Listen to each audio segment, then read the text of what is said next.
Welcome to Crimson Clues, where shadows hide secrets and silence reveals the truth. Every story is a puzzle, and every clue takes you closer to the answer. Subscribe now, join the hunt, and let the mystery begin. Chapter 1. The wheels of the train hummed a steady rhythm on the tracks as it rattled through the dreary countryside of England. Miss Jane Marple sat at the window, watching the autumn scenery as her knitting needles clicked softly. The air had the promise of rain, and the undulating hills, speckled with dwindling greens and golds, were covered in a light mist. Her keen eyes saw the ephemeral forms of distant church spires and hedgerows as she adjusted her shawl.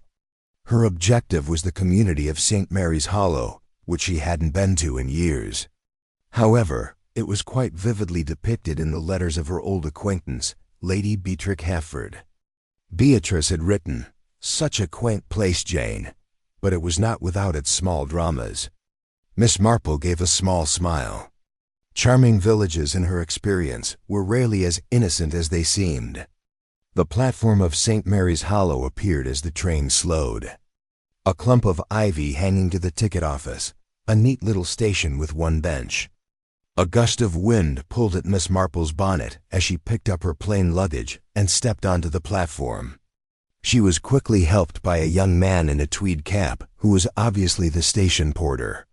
His eyes darted anxiously, but his voice was light as he inquired, "Miss Marple, is it? I was dispatched to get you by Lady Hafford." "My name is Tom Bryce." "Thank you, Tom," she said in a kind but incisive tone. "You seem a little strange.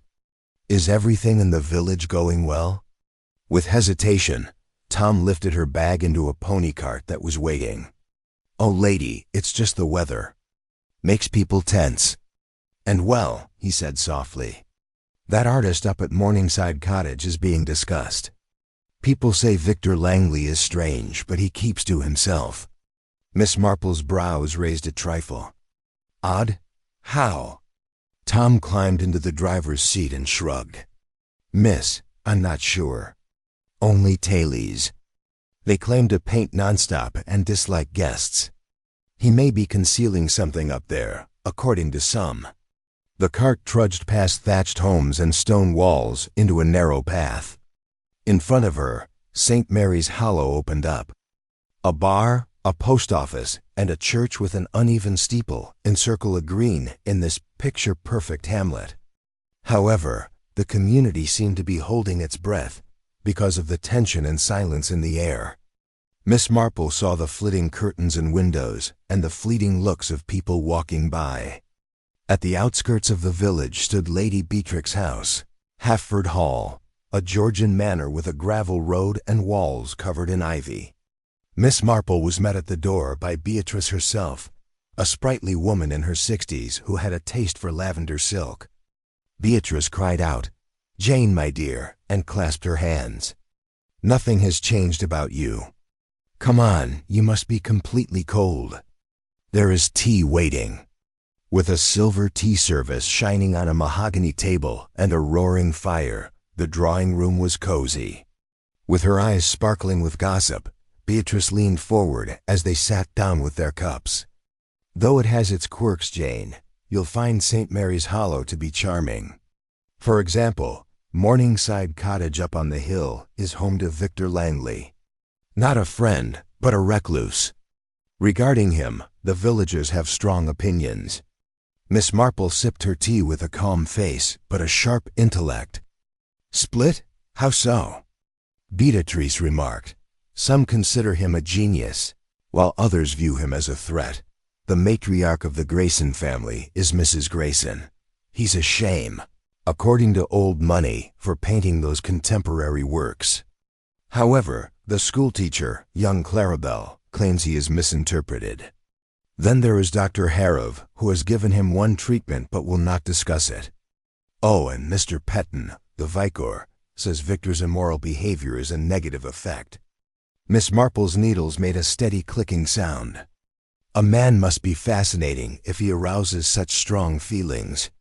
Is anyone familiar with his paintings?" "Hardly," said Beatrice. "Even though Clara claims to have seen one once, he keeps his studio shut." She believed it was a portrait, but it made her tremble. Thoughts of Morningside Cottage lingered in Miss Marple's mind when the topic veered to village life.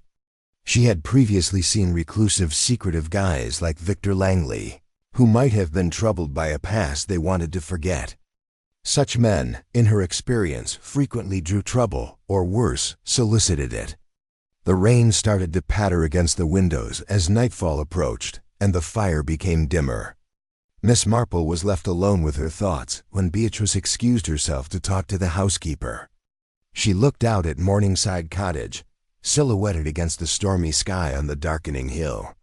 In one window, a light flickered, fleeting and shaky like a candle caught in a draught. Miss Marple paused her needles and muttered, "Odd indeed. And in my experience, strangeness frequently results in something sinister. Where in the world are you working on mysteries with us, detective, before we go on? In the comments, include your location. Click subscribe if you want to read more twisted stories. The case file for tomorrow is even more bleak. Remain alert." Chapter 2. The Hilltop Cottage. By the next evening, St. Mary's Hollow was covered in a gentle veil as the rain had subsided into a constant drizzle.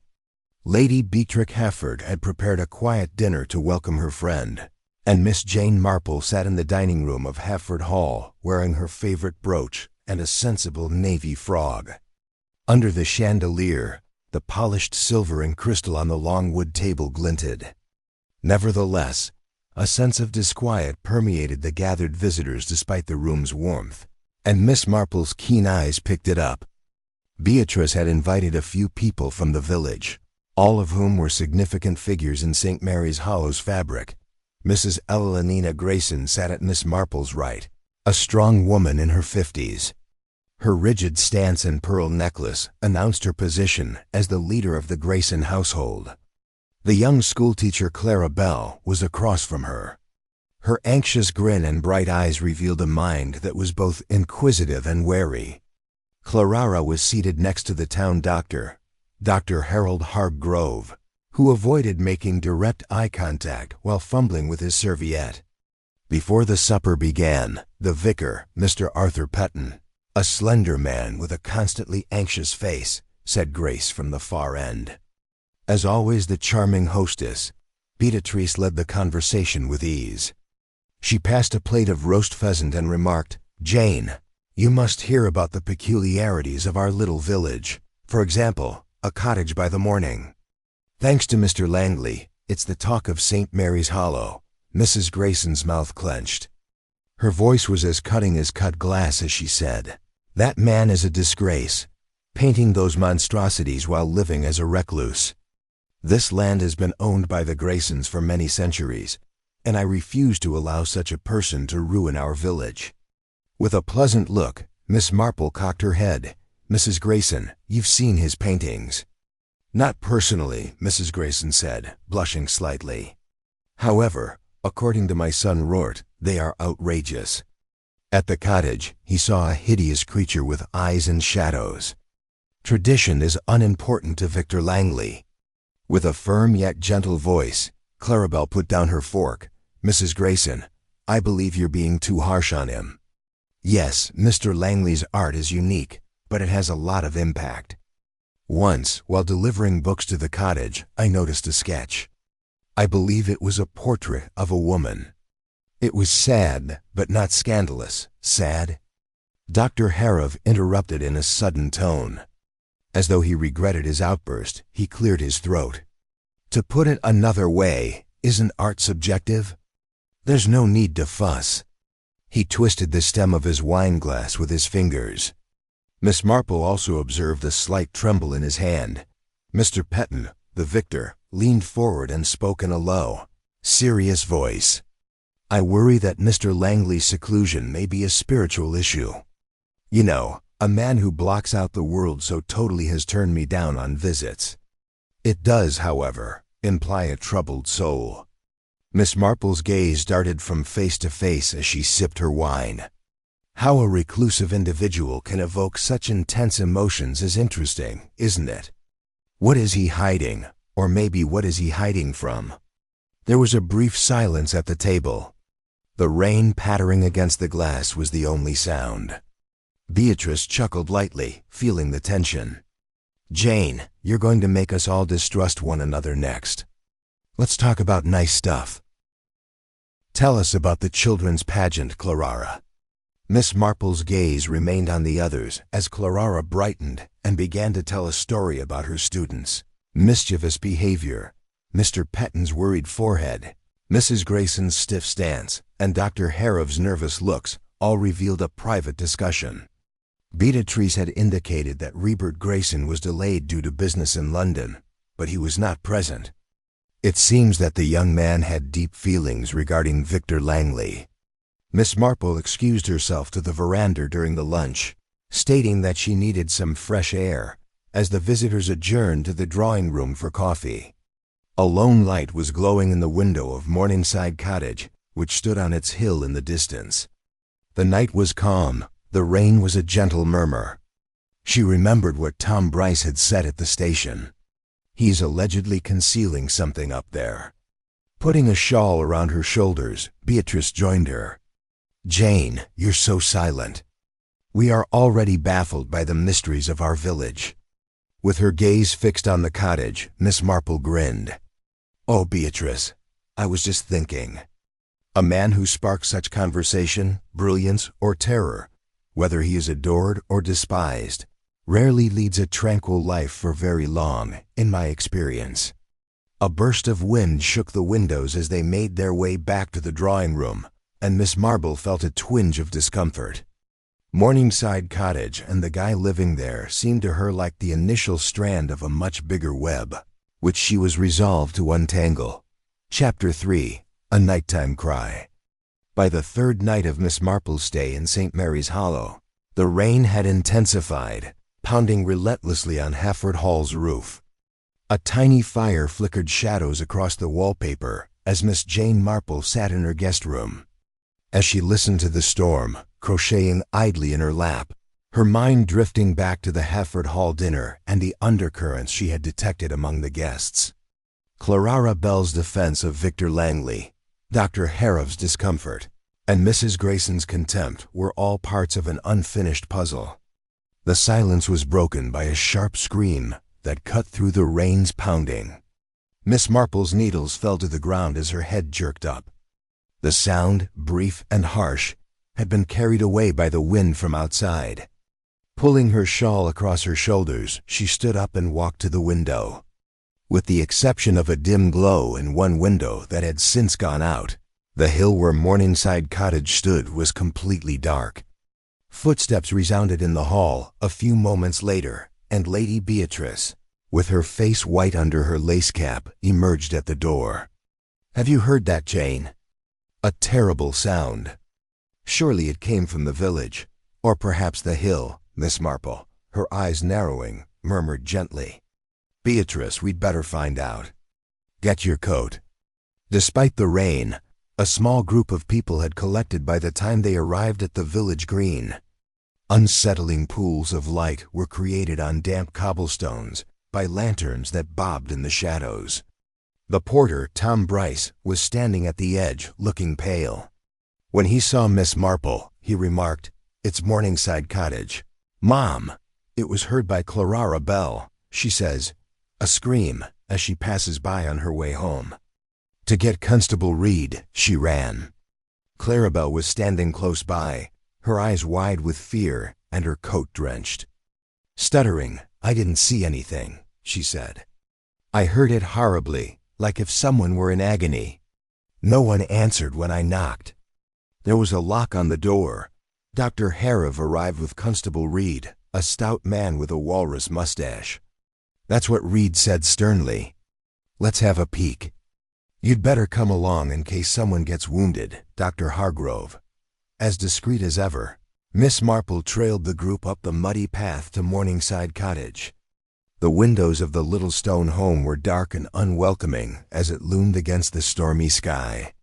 A side window had been left open, its latch hanging loosely, but the hefty oak front door was closed. Tom, holding a lantern, and Dr. Harrow followed after Constable Reed, shoved it open and climbed through. The cottage smelt like damp wood and turpentine. A lone armchair and a messy table with paintbrushes and jars were the only furnishings in the parlor. The studio was located on the upper floor, accessible via a narrow stairway. Miss Marple hovered in the parlor, seeing a broken teacup on the table, without its saucer and a subtle, unidentifiable bitter taste. The voice of Constable Reed roared up here. With Miss Marple moving with unexpected agility for her age, the gang rushed upstairs. They discovered Victor Langley in the studio, a disorganized area crammed with easels and canvases. His head was cocked back, his eyes were staring blankly at the ceiling, and he was slumped in a chair by an incomplete painting. A tiny glass vial was broken on the floor next to him, and he held a paintbrush in his stiff hand. A bitter, almond-like tang permeated the air, tightening Dr. Harrow's face. The doctor, who was kneeling next to the body, said grimly, "Poison. I bet the stench was cyanide. He's probably been dead for an hour or two." Constable Reed gave his head a scratch. There was a lock on the door. The window is just barely open. No indication of a fight. How can poison enter a room that is locked? Miss Marple's gaze wandered about the studio. The easel-mounted canvas showed a stormy sea with waves painted in rough gray and blue strokes. On a nearby table, a sketchbook was open, but one page had been ripped out, leaving a jagged edge. She leaned nearer, her fingers grazing the slightly sticky surface of the table. Curious, she practically whispered to herself. A man alone, yet not alone enough to escape death. Clara Bell suppressed a sob as she stood in the doorway. He was very private. Who would act in this way? But that's exactly what we need to find out about Miss Marple, her soft yet firm voice. As Constable Reed sent for the coroner and the rain continued to fall, Miss Marple stepped back, her mind already sifting through the fragments of the scene. The locked door, the broken vial, the missing sketch, and that faint lingering smell, St. Mary's Hollow it seemed, had a secret it was no longer willing to keep. Chapter 4. The Puzzle of the Locked Room. It was gray and rainy as the morning after Victor Langley's passing broke, and the rain continued to drum against Hefford Hall's windows. As Lady Beatrice described the village's response to the tragedy, Miss Jane Marple sat in the breakfast room, her tea cooling. St. Mary's Hollow was a hive of curiosity as word of the artist's passing spread like wildfire. However, Miss Marple's mind was focused on Morningside Cottage, where a broken vial and a locked door raised issues that needed to be answered. In order to provide a female viewpoint on the situation, Constable Reed had allowed Miss Marple to return to the cottage with him and Dr. Harrow. In actuality, Reed appeared to be out of his element, and even this peaceful region of England had heard of Miss Marple's reputation for seeing what others overlooked. Miss Marple observed the cottage's seclusion as they struggled up the hill, the mud sticking to their feet, distant enough from the hamlet to deter casual visitors, yet close enough to be observed. The slight bitter tang of cyanide was still there in the air within the studio. The chair where Victor Langley had sat was still there, its tattered upholstery sprinkled with paint flecks, but his corpse had been taken away. Like a silent observer, the canvas on the easel appeared to guard the space with its raging sea. Miss Marple's gaze traveled slowly, absorbing everything. The sketchbook with its missing page, the small overturned stool by the window, its legs scuffed as if kicked away, and the chipped teacup from the parlor below, now joined by its saucer on a shelf. Constable Reed frowned at the locked door and stroked his mustache. "Miss Marple, it's a right puzzle. The door bolted from within. A man couldn't fit through the window without a racket. But there's that cyanide vial. According to Dr. Harrow, how'd it get here?" Standing behind the easel, Dr. Harrow shuffled uneasily. "Although it's uncommon, I have witnessed cyanide being utilized in medical practice. Perhaps it was in his paints. Although it's risky, some artists utilize it for pigments." He drifted off, rubbing his fingers on his medical bag, but that fragrance. Miss Marple placed her handkerchief to her nose and knelt over the broken vial. The pieces of glass gleamed on the floor, and the wood underneath was faintly stained. "Interesting," she murmured quietly. "Even though the vial is broken, the liquid appears to have spilt in a certain manner, almost as if it was dropped on purpose." Reed purposefully blinked at her. "You mean it was staged?" "I mean," Miss Marple stated in a gentle tone, "that we need to take into account every possibility. It's not always true that a sealed room is safe." She stood up straight and looked at the window. Despite being loose, the corroded lock indicated that it had not been opened for years. However, the sill was dust-free, as though it had just been moved. She looked across to Dr. Harrov. "I think you once treated Mr. Langley. Did he ever say anything out of the ordinary concerning his habits or his health?" Harrov busied himself with his bag as his face tensed. "Just once for a little illness. He kept to himself. Said very little. Just complained of headaches." Miss Marple took note of the way his eyes darted to the sketchbook and back again.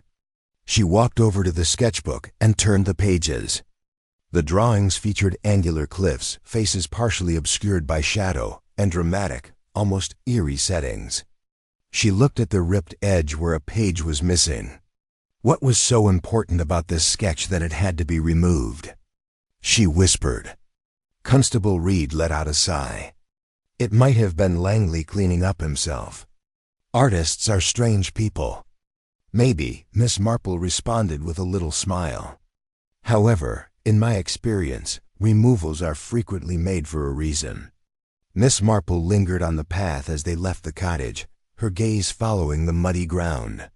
From the window to a group of shrubs, there was a weak trail that was almost discernible in the soggy ground. She didn't say anything, but the detail, the scuffed stool, the sharp odor, and Dr. Harrov's discomfort were all noted in her thoughts. She believed that Morningside Cottage had more mysteries than most in St. Mary's Hollow, which was a village full with secrets. Beatrice welcomed them back to Hefford Hall with a freshly brewed pot of tea. "Well, any theories, Jane?" "There is a frenzy throughout the village. Clarabelle claims Victor was too obstinate to commit suicide, despite Mrs. Grayson's insistence that it was suicide." Miss Marple took a chair, and her knitting resumed its rhythmic cadence. "Beatrice, murder or suicide? I'm sure Morningside Cottage has a few more details to give before we're done, because the truth is in the details." Chapter 5. Historical Whispers. By lunchtime, the rain had subsided to a light mist, casting a shimmering haze over St. Mary's Hollow. With her umbrella slung over her shoulder, Miss Jane Marple headed for the Hamlet Post Office, a small store that served as the hub of local rumors. People were talking about the murder at Morningside Cottage, and Miss Marple was aware that in a village like this, the truth was frequently concealed in the rumors that were passed back and forth across garden fences and countertops. The postmistress, Mrs. Tilley, was a large woman who liked to stop dramatically. Miss Marple directed the conversation toward Victor Langley while she bought some stamps. She said, "A terrible business, Mrs. Tilley," in a soft voice. "Did you know Mr. Langley well?" Mrs. Till was so excited to be consulted that her eyes glistened. "I saw plenty, but not well, miss. Always in a rush, he would come in for his letters, not many, mind you. As if he didn't want to be noticed, he kept his coat collar up. Sort of queer, in my opinion." "In what sense is it queer?" As she adjusted her gloves, Miss Marple inquired. Mrs. Tilley dropped her voice and leaned forward. "Unexpectedly arrived in the village 5 years ago. I heard from Mrs. Baxter, but he claimed to be from London. She is the wife of the butcher. That he had been somewhere, perhaps Paris, fleeing something, she thought. More like a woman." Miss Marple's brows raised a trifle. "A female?" "How fascinating," Mrs. Baxter continued. Mrs. Tilley's tone implied different, but she responded, "Oh, just title. A broken engagement from years ago, perhaps. They believe that a lady of class made him bitter and ruined his heart. With the exception of Clarabelle, who would bring him books, He never interacted with others here, in my opinion. What about the Graysons? Yes, they hated him. Miss Marple nodded and put the information away. You mean the Graysons? Mrs. Grayson and I had dinner together. She seems to have strong beliefs. Mrs. Tilly gave a snort. Ella Lenina Grayson believes that St. Mary's Hollow is hers. Robert, her son, felt worst about Langley. Here in the shop, I once called him a scammer. Claimed that those paintings were offensive to good people. Note that Robert hasn't heard the news yet because he has been in London lately. Miss Marple thought about the shards of rumor as she walked out of the post office. An unsolved engagement, an enigmatic past, and the animosity between the Graysons. She was able to pluck threads out of the tangle. She made the decision to go meet Clara Bell, who had appeared to be both moved by Victor's passing and sympathetic to him. Despite the melancholy, Clara lived in a neat cottage close to the schoolhouse, with a garden full of late-blooming airs. In a salon filled with books and watercolor drawings, she smiled nervously as she offered tea to Miss Marple. As she poured from a broken teacup, Clara said, "I still can't believe it." Victor was quite lively. For him, his work was everything. Observing the shaking of Clara's hands, Miss Marple took a drink of her tea. "Didn't you like his artwork? You spoke of a portrait that really caught your attention. Could you elaborate?" Clara paused, her gaze darting to a drawing on the wall. The village green is depicted delicately. It was the half-finished face of a lady. She had such sad, almost frightening eyes. Although Victor refused to discuss it, I had the impression that it held some significance for him. I didn't press because he became irritated when I inquired. "Interesting," observed Miss Marple quietly. "Did he ever talk about his past? Maybe it was a woman or a reason he visited St. Mary's Hollow." Clara gave a head shake. He was reticent, but once he remarked something strange when I handed him a book about French artists. He remarked, "Paris breaks more than it builds," and his face darkened. I didn't dare ask more. The mist had grown thicker, snaking like eerie fingers over the hedge as Miss Marple left Clara's cottage. She stopped in the churchyard, where the vicar, Mr. Petton, was caring for a rose bush. His normally pale face was flushed with anger. "Miss Marple, good day, Mr. Petton," she called. "A sad time for the village, is it not?" He brushed dirt from his hands and straightened. "Miss Marple, I'm quite sad. Mr. Langley was unresponsive when I attempted to contact him to offer advice. I dread that a man adrift, and now this tragedy." There was a slight glint in Miss Marple's eyes. "Say, adrift? Did he ever make any indication of his problems?" Petton scowled. He once stayed outside after a service and murmured something about sins coming full circle. I considered that unusual, but he went off before I could ask further. A lost love in Paris, a conflict with the Graysons, a haunting photograph, and lingering sins were all in Miss Marple's mind as she walked back to Hefford Hall. Miss Marple believed that Victor Langley's background contained the secret to his demise, casting a shadow over St. Mary's Hollow. Soft and persistent, the rain started to pour once more, perhaps pressing her to discover the truth before a new storm erupted. Chapter 6. The Artist's Secret. The rain had paused, leaving St. Mary's Hollow draped in a damp silvery stillness. Miss Jane Marple, her umbrella at the ready, walked the path to Morningside Cottage once more, having persuaded Constable Reed to allow her another look at the studio. "Just to clarify a few details," she had said, her mild tone masking the sharp curiosity that drove her.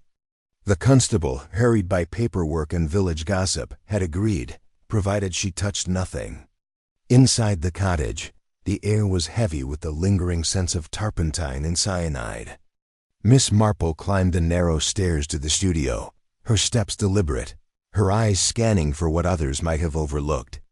The room was much as she had last seen it, the stormy canvas on the easel, the scuffed stool, the sketchbook with its torn page. But today her attention was drawn to a wooden chest tucked beneath a cluttered table, its lock scratched as if recently forced. Kneeling with care, Miss Marple opened the chest, revealing a stack of sketches bound in twine. The drawings were striking, angular faces, twisted landscapes, and one recurring image. A woman with mournful eyes, her features rendered with both precision and pain. The same face Clarabelle had described, Miss Marple noted, and strikingly similar to a photograph she glimpsed in Clara's parlor, though she couldn't yet place why. One sketch, tucked at the bottom, was different. A caricature of a grand house, unmistakably Grayson Manor, with a shadowy figure lurking at its gates. The figure's face was scratched out, the pencil marks violent. "Dear me," Miss Marple murmured, her fingers tracing the paper's edge.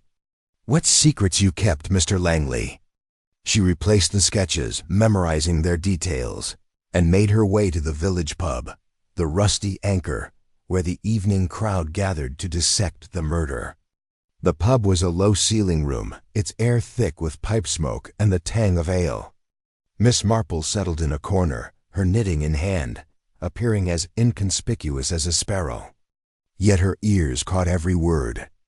At the bar, Tom Bryce, the porter, was deep in conversation with Robert Grayson, who had returned from London that morning. Robert, a tall man in his 30s with sharp features and a restless energy, slammed his tankard down. Langley was a blight on this village, he declared, his voice carrying, painting his nonsense, stirring up trouble. "Good riddance, I say." Tom glanced around nervously. "Careful, Mr. Grayson. Folk'll think you had a hand in it." Rort's laugh was harsh. "Me? I was in London when he died. Ask anyone. Besides, why bother with a man already ruining himself?" Miss Marple's needles clicked steadily, but her eyes flicked to Robert's hands, clenched with a faint smudge of ink on one finger. Curious, she thought, for a man who claimed to despise art. Across the room, Clarabelle sat with Dr. Harriv, her face pale. The doctor's voice was low. "Urgent, Clara, you mustn't speak of his sketches. It'll only cause trouble." "But they meant something," Clara insisted, her voice trembling. "That woman in them, she was real, wasn't she?" Dr. Harriv's reply was cut off by the pub door swinging open, admitting Mrs. Grayson, her face a mask of disapproval. "Robert, you're making a spectacle," she snapped, striding to her son. "And you, Miss Bell, ought to mind your tongue about that man's filthy drawings." Clara flushed but held her ground. "They weren't filthy. They were personal. Maybe if you'd known him enough." Mrs. Grayson's voice was ice. "The Grayson have no interest in that man's sordid past." She seized Robert's arms, steering him toward the door, but not before Miss Marple caught the flicker of fear in her eyes. As the pub settled, Miss Marple approached Clara, her smile gentle. "My dear, those sketches. Did you ever see one of a house? Perhaps Grayson Manor." Clara hesitated, then nodded. Once it was unsettling, like he was mocking them, but there was something angry about it. "I didn't understand why." Miss Marple patted her hand. "You've been most helpful, Clara. Sometimes anger on paper speaks louder than words." As she left the pub, the mist had returned, curling around the lampposts. The sketches, the confrontation, Root's ink-stained fingers, it all pointed to a scandal buried deep, one that tied Victor Langley to the Graysons in ways yet unclear. Miss Marple glanced toward Grayson Manor, its lights faint in the distance. "A house with secrets," she murmured, "and a family determined to keep them." Chapter 7. Envy's Shadow. As though the community wanted to dispel the darkness of Victor Langley's passing, the annual village festival in St. Mary's Hollow went forward in spite of the rain. Stalls offering hot cider, knitted scarves, and jams filled the green. As children ran among the people, their laughter a vivid contrast to the gloomy sky. Wrapped in a woolen coat and wearing her sensible cap, Miss Jane Marple walked among the guests, her eyes piercing behind her gentle smile. She was aware that a village fete served as a venue for both revelry and secrets. They stopped at a booth where Clara Bell was exhibiting her students' drawings after Lady Beatrice Hafford requested that Miss Marple accompany her to the wedding. With her customary brightness diminished, Clara's face looked drawn. She pointed at the joyous scene and said, "Miss Marple, it feels wrong, doesn't it? Victor's gone, and here we are, pretending all's well." Miss Marple gave her a pat on the arm. "Grief takes its own time, my dear, but people do talk at such events, and talk can be illuminating." Robert Grayson showed up as if at the last second, his fitted coat soaked with the fog. He was engaged in discussion with Tom Bryce, the porter, whose anxious glances implied uneasiness. With her knitting bag hanging softly by her side, Miss Marple stepped closer. "You're sure you saw me at the station?" Rurt was speaking in a low, demanding voice. "Tom, that evening. It's crucial." Tom's cap twisted in his hands as he moved. "I believe that, Mr. Grayson. It was raining hard, and it was late." "But what?" "I saw someone get aboard the London train."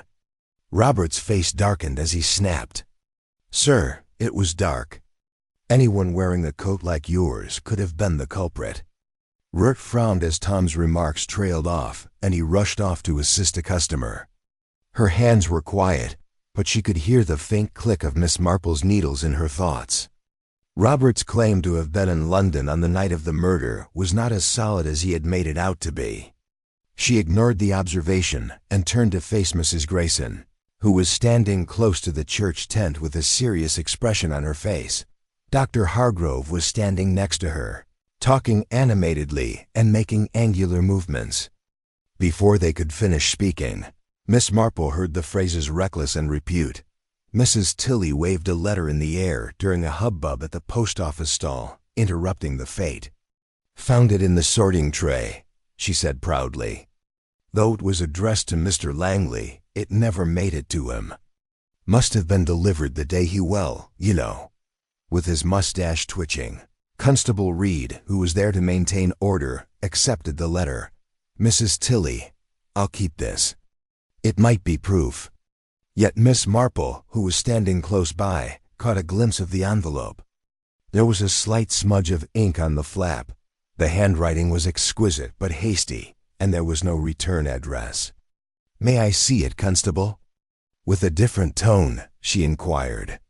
After a moment of hesitation and a mumble about citizen interference, Reed gave it over. Miss Marple noted the weight of the envelope as she twisted it in her hands. "Unopened," she murmured quietly. "Strange that it came too late." That night, Miss Marple sat by the fire in Hafford Hall, the letter unfolded in front of her, now opened with Reed's consent.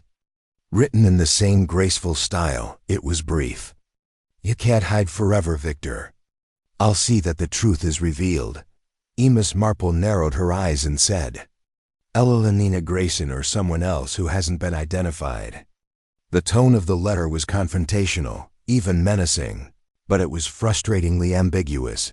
Dr. Harrow's anxiousness at the F8, Clara's haunted face, and Robert's collapsing alibi all crossed her mind.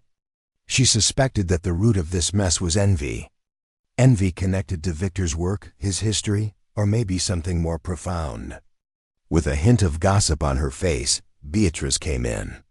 "You won't guess, Jane. A week before the murder, Robert Grayson was spotted arguing with Victor outside the cottage." Tom Bryce heard a reference to overdue debts. "This letter comes next. Do you believe there is a connection?" With a little smile, Miss Marple folded the letter. "If you look closely enough, Beatrice, everything is connected. And I have a suspicion that this letter is just one strand in a complex web." As the rain resumed its soft patter against the windows, Miss Marple's thoughts drifted to the sketches in Victor's chest, the scratched-out figure at Grayson Manor, and the shadow of envy that appeared to hang over St. Mary's Hollow. She sensed the truth approaching, like a figure rising out of the fog, and realized that the destiny had revealed more than its organizers had meant. Rain and discoveries in Chapter 8.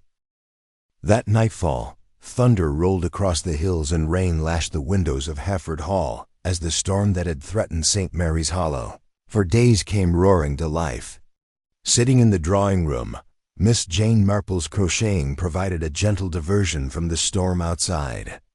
Lady Beatrice was pacing around the fire, restless. The village's mounting anxiety about Victor Langley's murder dimmed her former joy. She looked out at the flood and remarked, "It's as if the weather itself is against us." "Jane, no one's talking of anything but that wretched cottage." There was a slight glint in Miss Marple's eyes. "Beatrice and Storm have a way of making things tense. Includes secrets." When Constable Reed showed there with his oilskin coat leaking down the carpets, her statements turned out to be prophetic. With a moist mustache, he added, "Please pardon me, Lady Hefford. I figured you'd want to know, Miss Marple. At Morningside Cottage, we discovered something. Thought you may." "Okay, look." Miss Marple, intrigued, pulled on her coat and trailed behind Reed into the storm, her umbrella flimsy against the wind. Even though the road to Morningside Cottage was a maze, Miss Marple moved steadily and kept her head up. Reed took her to the parlor of the cottage, where a lantern lighted a new discovery: a slightly smudged footprint of mud at the side window. It was tiny, nearly fragile, and pressed into the flooring like someone had just come in from a night of rain. "Found it this afternoon," Reed remarked while rubbing his eyebrows. "Have you missed it before? Why do you have so much to do? I'd bet it doesn't match any man's boots, let alone Langley's. Too little." Miss Marple traced the edge of the footprints while kneeling and covering her fingers with her handkerchief. "Maybe a woman's shoe," she whispered. "Or a man whose feet are unusually little. And notice that instead of the path's brown mud, there's a hint of red clay.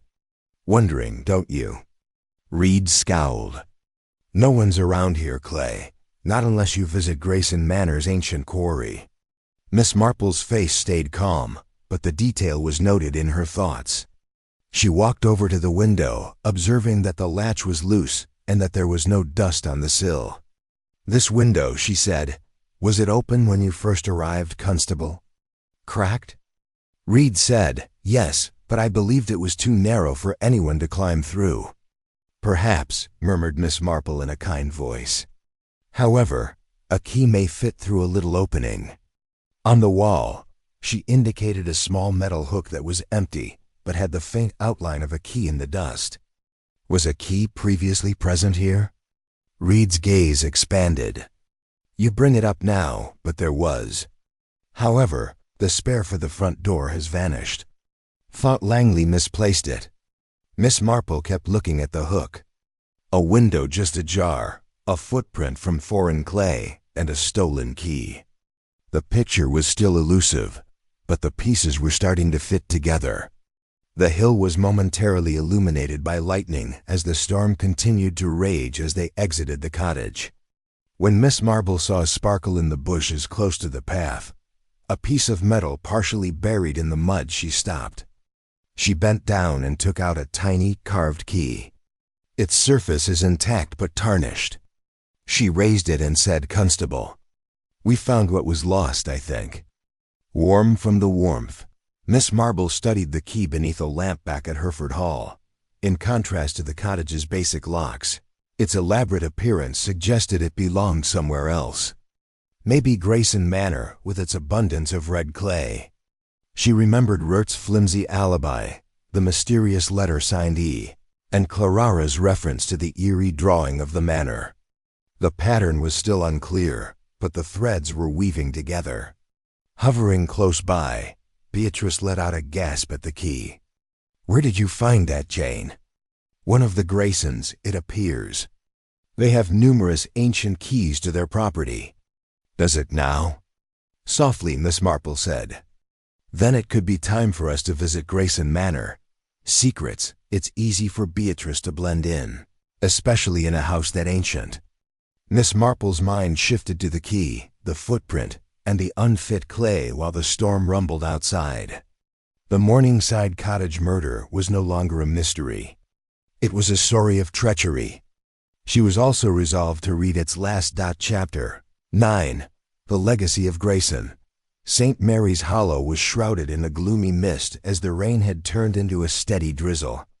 Lady Beatrix Hafford, who had insisted on accompanying her, strolled with Miss Jane Marple, her umbrella slanted against the wind, along the gravel path to Grayson Manor, a reminder of the Grayson family's centuries-old authority in the community. The house loomed ahead with its stern and towering stone exterior, reminiscent of an ascending island. The elaborate key that Miss Marple had discovered close to Morningside Cottage was tightly gripped. In her pocket, its elaborate pattern was a silent query. She planned to track down the Graysons because she believed they had answers to the death of Victor Langley. In the drawing room of the mansion, a vast room filled with thick draperies and pictures of grim-faced forebears, Mrs. Ella Lenana Grayson welcomed them. She offered tea, her pearl necklace glittering, her demeanor courteous but reserved. Rupert Grayson was lounging by the fireside, watching Miss Marles closely. Unspoken anxiety permeated the air, as though the mansion itself was holding its breath. Miss Marple remarked, "Thank you for receiving us, Mrs. Grayson," in a kind but incisive tone. "I've been really interested in the history of your family here. Isn't Grayson Manor a remarkable landmark?" Mrs. Grayson grinned tightly. "You know, Miss Marple, 5 generations. We have preserved the traditions of St. Mary's Hollow. Not like the guy from Langley with his contemporary views." Rupert's jaw tensed, but he remained silent as her tone oozed contempt. Miss Marple took a sip of her tea and observed the intricacies of the room. A picture on the fireplace, a worn tapestry of a hunt, and a closed case in the corner. A woman with a disturbingly similar face and a younger Mrs. Grayson. "You can see the influence of your family," she remarked. "However, I am aware that there was some conflict with Mr. Langley. Maybe a disagreement?" Raybert's tone was piercing. "He caused difficulty. Used those drawings of his to mock our name. Once, I came across a cartoon of this exact house with a figure skulking around. It's incredibly insulting." On her teacup, Mrs. Grayson's hand froze. "That's enough, Robert. Although we are saddened by Mr. Langley's passing, we are not concerned about it. Like him, we keep to ourselves." There was a slight glint in Miss Marple's eyes. She produced the elaborate key, holding it gingerly, albeit I'm curious as to why. "Located close to Morningside Cottage. Doesn't it look like it matches the locks here?" Raybert's chair scraped the floor as he stood suddenly, and Mrs. Grayson's face became pale. "Where did you purchase that?" He made a demand. "An ancient servant's key that was misplaced years ago. Has no meaning." "Perhaps," Miss Marple said softly. "But isn't it interesting? An estate key discovered close to a murder scene." She stopped, her eyes straying to the picture. "And this woman, Mrs. Grayson, who bore a remarkable likeness to a face in Mr. Langley's sketches, was a relative." Mrs. Grayson's mouth became thinner. "Margaret, my late cousin, left the village many years ago. A long-forgotten intimate matter." Her speech was clipped, yet her fingers twisted her, pearls displaying discomfort. With a calm smile, Miss Marple nodded. "How depressing. Don't broken relationships typically leave traces?" She thanked them for their kindness and got up, but her thoughts were racing. The key connected the manor and cottage, and Margaret's portrait matched the somber woman in Langley's sketches. She remembered the mysterious letter signed E. Ella Lenana, or another shadow from the Grayson past, and the red clay of the footprints that were plentiful close to the manor's quarry. "Jane, you've rattled them," Beatrice said as they departed. "Have you seen the face of Mrs. Grayson?" "I did," said Miss Marple quietly. "Beatrice, the Graysons have a legacy, but it's not all as proud as they say. This is a tale of love, treachery, and possibly retaliation, and I intend to reveal it." The lights of the house faded into the mist as the drizzle accompanied them back to Hafford Hall. Miss Marple pondered about the figure scratched out in Langley's sketch, the key, and Margaret. She felt that Morningside Cottage and Victor Langley's demise were directly connected to the tangled web of the Grayson heritage. Chapter 10. A risky admission. The village streets had become rivers of mud, and St. Mary's Hollow was battered by the resumption of the rain. Miss Jane Marple sat in Hafford Hall's comfortable library. As she considered the details of Victor Langley's murder, she could hear her knitting needles clicking softly. The mysterious letter signed E, the red clay footprint, the elaborate key, and the eerie drawings of a woman who looked like Mrs. Grayson's late cousin Margaret. The picture was still tantalizingly unfinished, but the pieces were starting to fit together. Her thoughts were interrupted by a knock on the door. Wet and shaking, with red eyes from crying, Lady Beatrice ushered Clarabel in. Clara murmured, "Miss Marple," in a voice that broke. "I need to speak with you. It's about Victor." Aware of the seriousness, Beatrice excused herself, leaving Clara and Miss Marple by the fire. Clara's words came out as she gripped a handkerchief. "Miss Marple, I succeeded. Victor was killed by me. The guilt is getting to be too much for me." Although Miss Marple's brows raised a little, her face stayed composed. "That's a serious thing to say, my darling. Describe the event in detail." Clara's story came out quickly. She said to return a book since she had been to Morningside Cottage the night of the murder. Victor had been upset, complaining about sins and debts coming back to haunt him. They quarreled. Clara said that she had come to like him, but he had rejected her, claiming that his heart belonged to someone who was long since dead. She said that she had killed him by putting cyanide from his paint supplies into his tea while she was furious. Miss Marple paused her needles and listened. Despite the sincerity of the confession, something seemed off. Softly she said, "Clara, cyanide poisoning is quick. How did the vial break on the floor if you left him alive? What caused the door to be locked from the inside?" Clara stumbled, looking quickly out the window. "I'm not sure. I was angry. After I departed, he might have locked it." With a gentle yet firm tone, Miss Marple pressed for the key. The cottage's missing one was discovered close to the shrubs. Clara's handkerchief was twisted by her hands. "I didn't take any key. I promise." Leaning back, Miss Marple worked on her thoughts. Clara's confession was too neat and easy, and it didn't explain the shredded sketch or the red clay footprint. She had a suspicion that Clara was shielding herself or someone else from an unaffordable reality. "My darling," replied Miss Marple, "I believe you are bearing a weight that didn't belong to you. Do you think I'll uncover the truth?" With tears streaming down her face, Clara nodded and went to gather her thoughts. Seeing her chance, Miss Marple set up a deceptive trap. She suggested in a note to Constable Reed that he mention at the village bar that a witness had observed a woman wearing a distinctive scarf close to Morningside Cottage on the night of the murder. Miss Marple didn't have a witness like that, but she was curious about Clara's potential reaction because she knew she frequently wore a blue scarf. Beatrice invited the important participants to a little party she threw at Hafford Hall that evening. Robert, Mrs. Grayson, Mr. Petton, and Dr. Harrov. Tension was in the air as Reed, at Miss Marple's instigation, mentioned the scarf and the witness in passing. Dr. Harrov's face was pale, his fingers clenching his glass, and Mrs. Grayson's teacup clattered in its saucer. But the most telling was Robert. Muttering that he needed air, he stood up suddenly and walked out of the room. Robert talked quietly to his mother outside as Miss Marple lingered in the hallway. Hissing, "You said it was handled. We're in trouble if they're sniffing around about a scarf." Mrs. Grayson's response was incisive. "Robert, don't raise your voice. It isn't anything. Remain composed." Miss Marple pulled back, her heart pounding. She was uneasy, but the trap had also validated her suspicions regarding Clara's confession.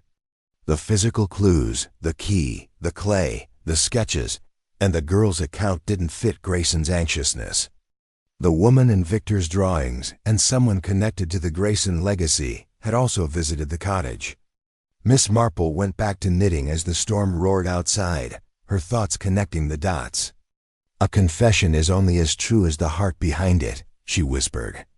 Furthermore, I think Clara's heart is concealing more than it is revealing. Chapter 11. The Last Hint.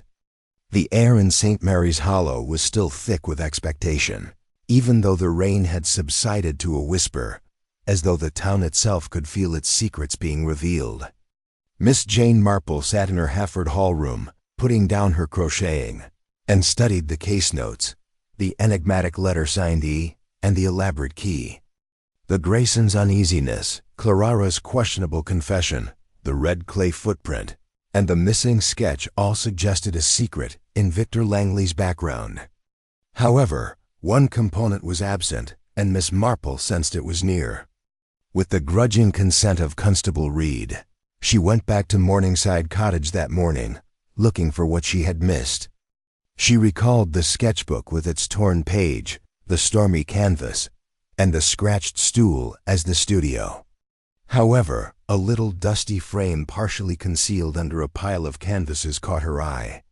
When she carefully lifted it, she saw a faded portrait of a young woman with tears in her eyes, the same face as in Victor's sketches, the same look as Mrs. Grayson's cousin Margaret from the Grayson Manor photograph.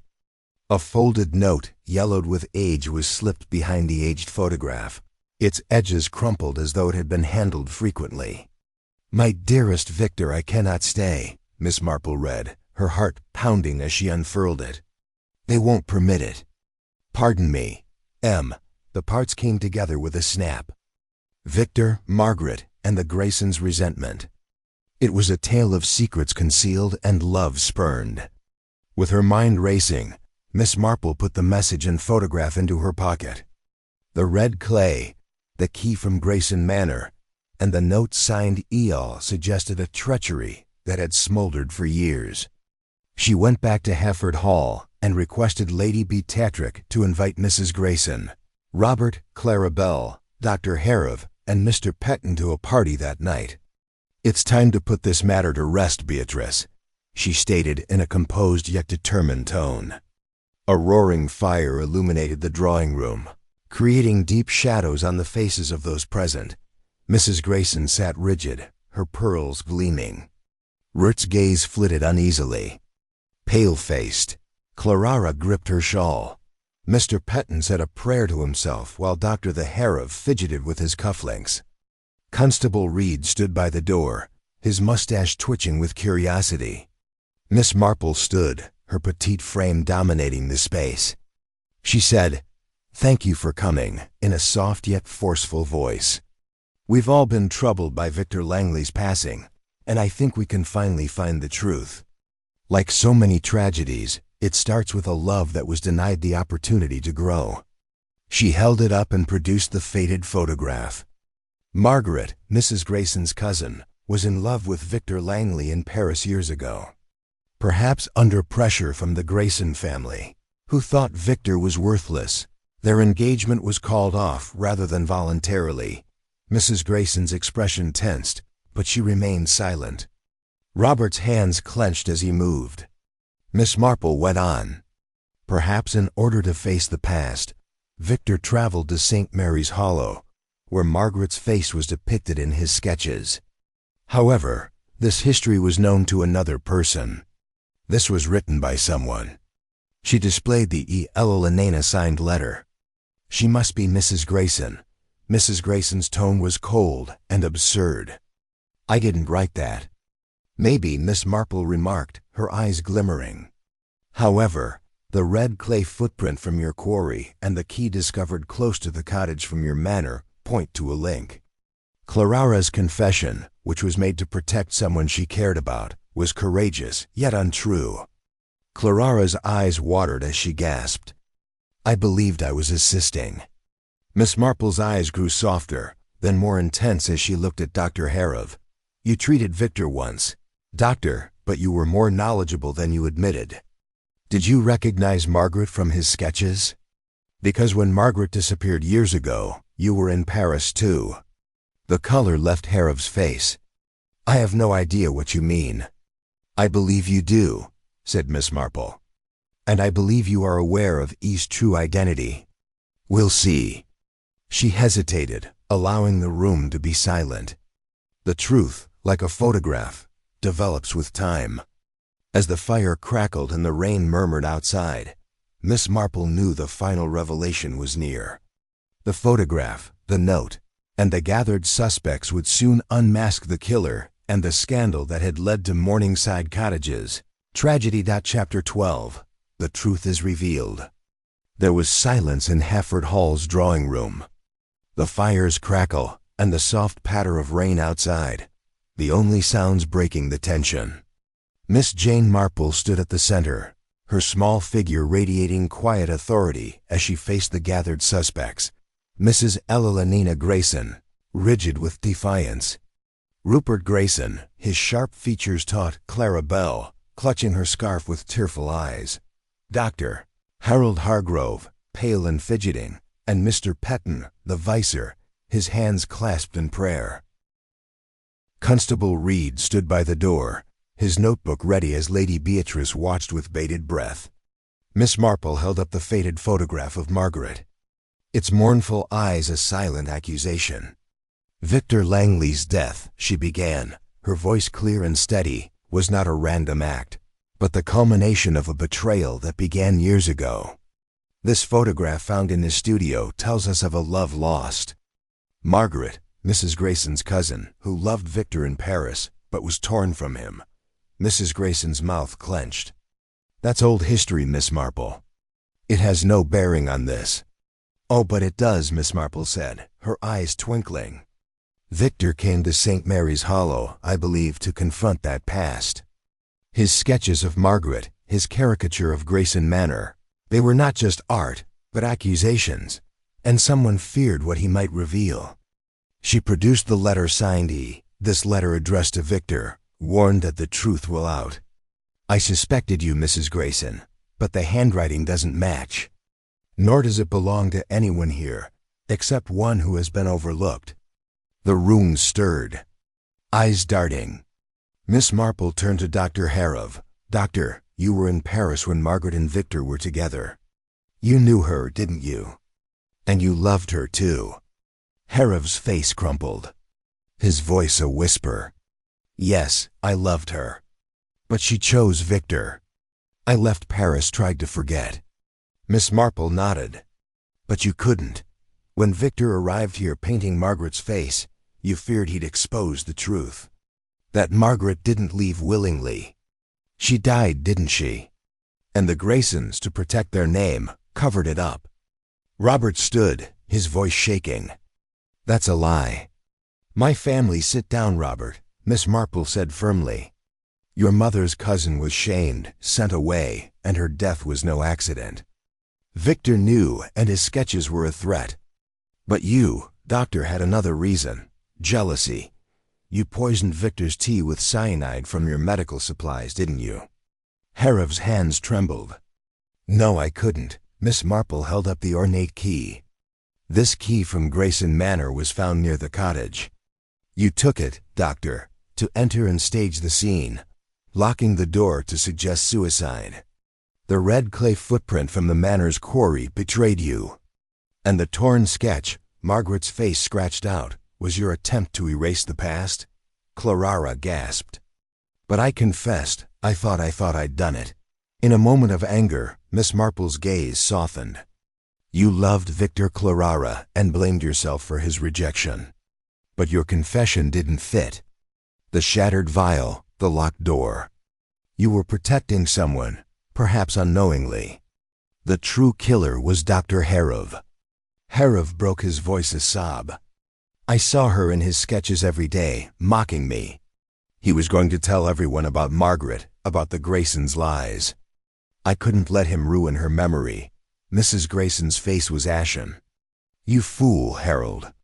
Margaret's death was an accident, a fall, nothing more. We sent her away to protect her, not to harm her. Miss Marple shook her head. Yet you hid it, Mrs. Grayson. And that secrecy drove Victor to his art and Dr. Hargrove to murder. The letter signed E was from Esther, a friend of Margaret's in Paris, who suspected the truth and wrote to warn Victor. Constable Reed stepped forward, his voice gruff. Dr. Harrov, you'll come with me. As Harrov was led away, the room exhaled. Clara wept quietly, and Rupert comforted his mother, whose pride had crumbled. Miss Marple folded the photograph, her heart heavy. "Love and envy," she said softly, "are powerful motives. But the truth, like rain, always finds a way to surface."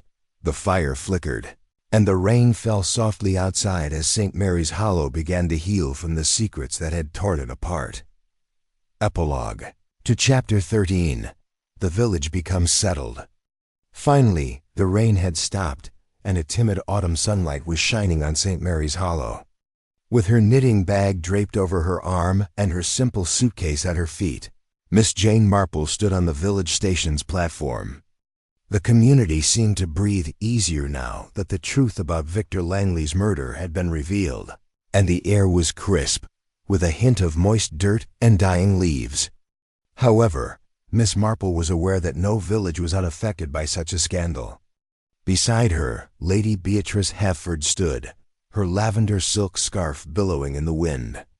"You've done a miracle, Jane," she replied in a kind but sorrowful tone. "The Graysons' admission regarding Margaret and the arrest of Dr. Hargrove, we've been shook, but maybe we needed to be shaken." There was a slight glint in Miss Marple's eyes. Habituases in villages tend to conceal their injuries.